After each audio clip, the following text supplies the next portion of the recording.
Judo. I'm here with Wolves reporter. It is Mr. Timothy Spiers. Tim, it's what time is it? 5 to 8. 5 to 8. So we're getting toward the witching hour of 11 o'clock deadline. One big signing today, the only signing so far. Let's talk about him. Here's Johnny. Whoa. So massive transfer. Huge transfer. No one in the Premier League spending any money. No one. So someone just put to me in the office, Wolves haven't done much today. I said, well, they've spent more than the rest of the clubs on our patch combined. Correct. With a 15 million deal, which is not to be underestimated whatsoever. It's not cheap. Not cheap. It's the third biggest in Wolves' history, of which all the other top ones are in the last 18 months. But yeah, £15 million for a very good player. He's impressed everybody this season, and including the Spain boss, whose name escapes me. Is it Luis Enrique? We'll get back to you on that. He's earned 3 caps for Spain and developed nicely, acclimatised quickly to English football, and he's 24 years old. He comes across as older, really. He's a very mature player on the pitch, but potentially he doesn't moisturise. Potentially that could be a bit of a bargain in years to come. So great bit of business again for Wolves, I think you have to say. And do you think he's worth the money then? I mean, I guess it's the market rate, the market value, isn't it? It's not really what players are worth these days. It's just what the currency is. No, God no. No, well, no man is worth £15 million in any walk of life, really. Yeah, well, yes, all right, yes. No, you're about 14 million. So, yeah, in the market, yes, I think it is worth it. Okay, and long-term deal as well. 4.5 years. 2023, as it said on the back of his XXL shirt that Wolves managed to squeeze onto the camera lens today. So it's Donker's old one, wasn't it? Hey! So it's long-term deals for all the players that they've got. Neves, Jota, Bolly, they're all at long-term deals. That's the way they do it. And that means that people are going to have to pay some big prices if they want to prize them away. Yes, no, exactly. It's very interesting to see what happens to all these players in the next 2 years. How long are they going to stay at Wolves? Can Wolves satisfy their ambitions? We will see. But yeah, either way, I'm sure they won't be sold on for cheap if the time does come. But the squad has become thinner overall. Some outguns. It has. I have a few comments about this today. Okay.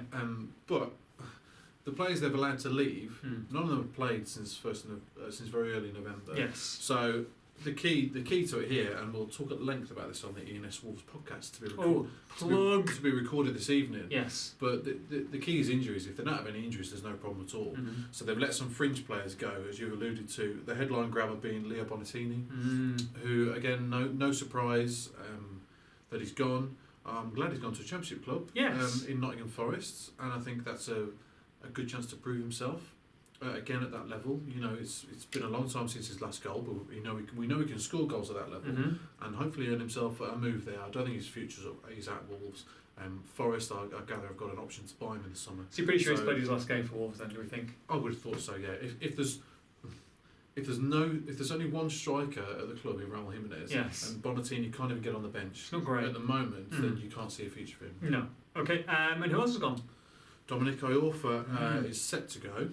Having a medical at Sheffield Wednesday. Right. Again, that's a good move for him. I gather he had a few offers, as did Bonatini actually. Iorfa had an MLS offer from an unnamed club. Although if you're going to put money on it, it'd be Colorado Rapids, with their strong Wolves connections. But yeah, he's trying to go to Sheffield Wednesday, having a medical as we speak, and that's a permanent deal. So he'll leave Wolves after a long association with the club.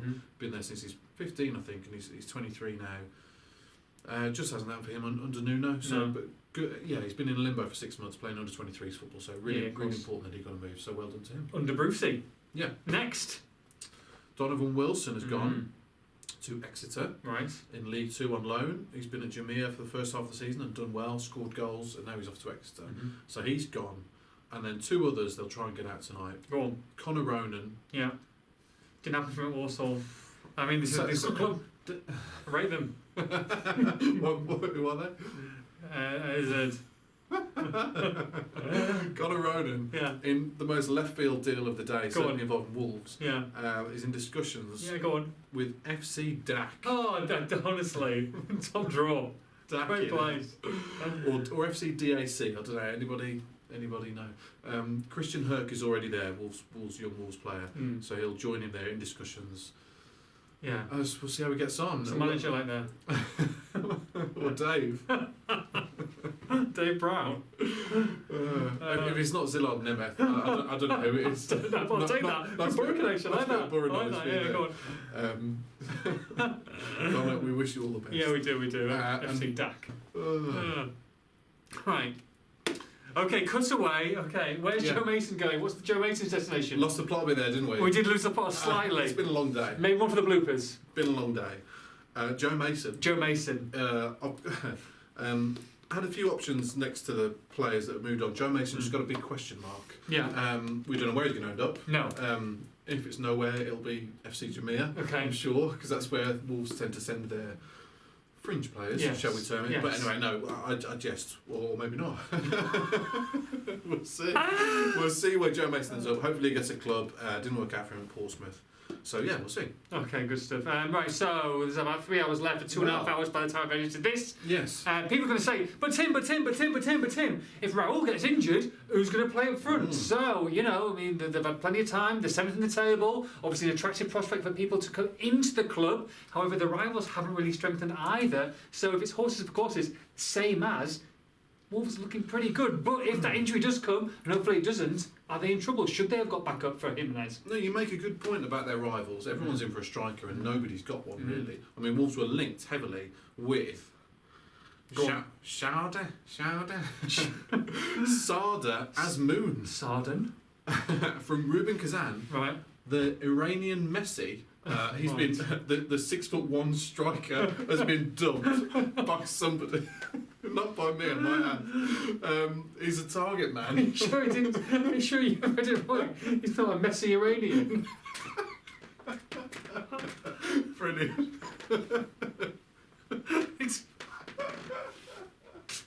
Oh god, that's very good. Very good from you.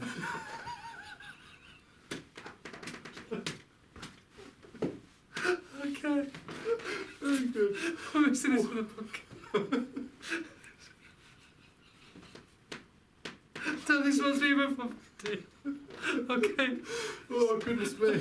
Come on, the food footing. Anyway. So I say he's not coming. He's not coming. He's not coming. Oh my god. Oh dear. We're doing the video after this, so come on, man. Oh, okay, right. Okay. However, Yeah. some important news today,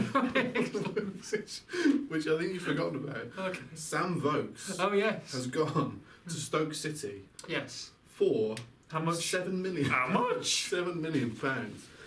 Now, Wolves, as I understand it, have got 25% sell-on Right. in Sam Vokes, in the man, Mm. that they sold way back 2012 to Burnley for Right. just £350,000. Ah, that old Jez, that Sly Fox. This is it. The legacy of Jez Moxley lives on. Wolves inserted a 25% sell-on on top of a profit of what that fee would be. So, quick calculations. Weston, it took me a while. Stoke paid 7 million for him. Yes. Wolves get 1.6 million from that. The fee could rise to 9 million, Wow. and Wolves will continue to get their slice from those add-ons, Of the pie. which I presume would involve promotion, goals, etc. Mhm. So that potentially rises to £2.1 million in the bank. Very good. Not bad, and it takes Stoke's total spending into Wolves' account Yes. this month A-ching. to 17.1 Wow. million, which includes the Afobe deal and the Danny Bart deal. Someone's having a laugh.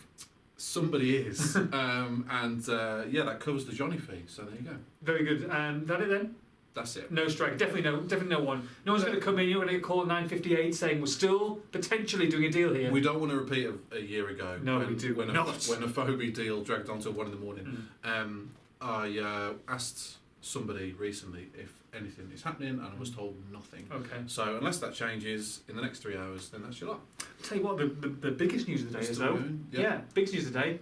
Podcast Live is back. Yes. Podcast Live is back, bigger and better than ever. No, it is totally better. Yeah, longer. We're going on tour to the Pavilion on Stafford Road, historical Wolverhampton venue. Very much so. Formerly Goodyear Pavilion. Yes. It's with been there a couple of times. A huge room, massive stage, loads of seats, a great big bar. Huge bar, great prices. And we've got a couple of special guests. Very special guests to be announced at a later date. Yes, hopefully quite soon. Yeah, it's going to be a great night. First 100 tickets available for £8. Yes. And the next lot will be £10. Yes, bargain. Absolute bargains. Get involved. I think what, 2.5 hours of solid gold and black entertainment?